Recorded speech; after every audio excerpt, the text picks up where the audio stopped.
You've probably heard of the Market Wizards books by Jack Schwager. They're absolutely legendary. He sat down with the world's greatest traders to figure out, what's their secret. But here's the thing. He didn't find some magic formula. What he found was a set of timeless principles about psychology, discipline, and sheer survival. So let's dive in and distill some of that wisdom. This quote from William Eckhart, man, it just nails the central theme. The market can be a brutal place, and it feels like it's almost designed to create these emotional death spirals. What makes a wizard isn't that they never lose, no way. It's that they figured out how to handle losing without completely losing their minds. Because success, it turns out, isn't about being right all the time. It's about surviving long enough after you've been wrong. And this is the first big illusion we have to just shatter. We love to think of the market as this big, bad opponent that we've got to outsmart, right? That we have to beat. But that's not the game. Nope. This is the real arena. The charts, the news, all that stuff, that's just the background noise. The real fight happens right between your ears. It's your plan versus your fear. It's your discipline versus your greed. You master that internal battle, and you've already won half the war. Okay, so let's get into the mind of a wizard. The first thing you've got to understand is that success, it starts way, way before you ever even think about placing a trade. It all starts with a fundamental shift in mindset. Jack Schwager himself put it perfectly. The wizards, they totally reject the idea of luck. For them, the market is not a casino. It's an arena where a well-executed, repeatable process, what they call an edge, is what wins out over time. They don't sit around hoping, they prepare. Now, take a look at this. This is a powerful gut check moment, right? Be honest with yourself. Which column do you fall into more often? Are you the novice, blaming the market, worrying about what other people think? Or are you like the wizard, totally focused inward, taking absolute responsibility because you know the only thing you can actually control is yourself? So this internal focus leads us right to the next critical piece of the puzzle, conquering your inner demons. Because if your mindset is the foundation, then your emotional control, that's the steel framework holding it all together. And trust me, every single wizard Schwager interviewed had to learn this one the hard way. So picture this. There's a trader who's analyzing his performance, and he has this shocking realization. His biggest losing days are almost always on options expiration Fridays. And why? He admitted it himself. Those are the most exciting trading days. See, he was chasing the adrenaline rush, not the profit. He had to make a decision. Do I want the excitement or do I want to make money? And his story perfectly illustrates these internal traps. Come on, we've all felt them, right? Trading out of desperation because you need a win, bending your rules just this one time, and of course, good old FOMO, the fear of missing out on a monster move. These are emotional decisions, and they are a one-way ticket to blowing up. The wizards aren't emotionless robots. They've just learned not to let their emotions dictate their actions. And this brings us to what might be the cardinal sin of trading, using scared money. I mean, think about it. If you're trading with money you absolutely cannot afford to lose, like your rent money, every single tick against you is going to feel like a punch to the gut. It makes rational, disciplined decisions pretty much impossible. You're basically guaranteeing you'll panic and do the exact wrong thing at the exact wrong time. So, and this is a huge point, every single wizard understands that losing is inevitable. It is going to happen. It's just a cost of doing business.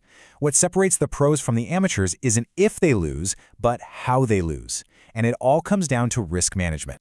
This next quote, wow, it comes from a trader who learned a lesson so brutal it almost ended his career before it even began. See, he didn't just lose all his money.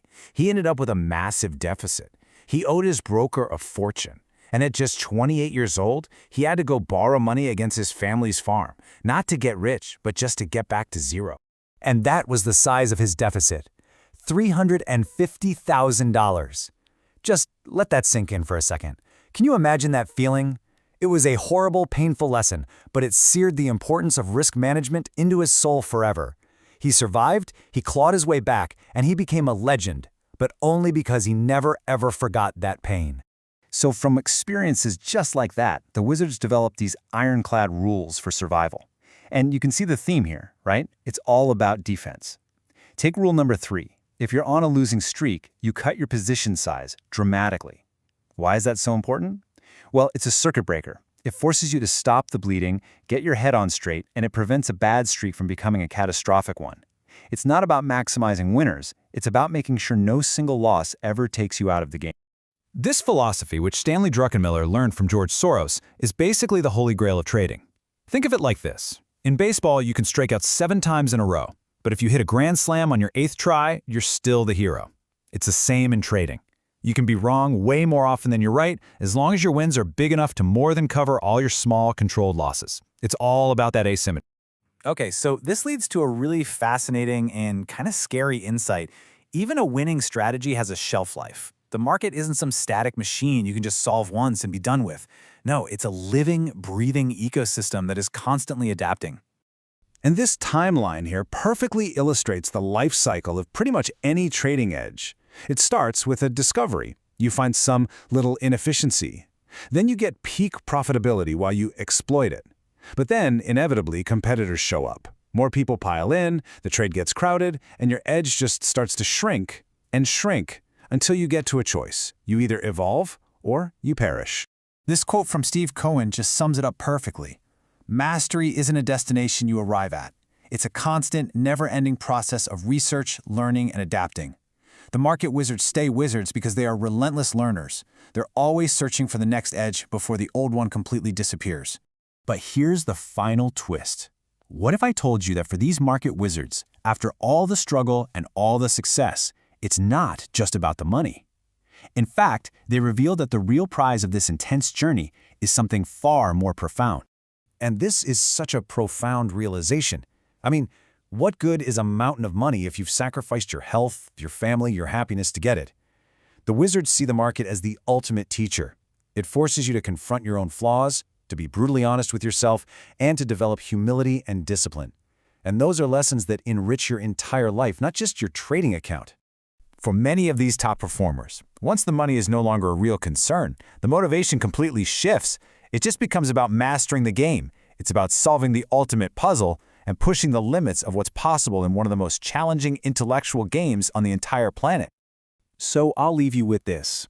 The next time you take a loss or miss a great trade, don't just see it as a financial event. Ask yourself this question.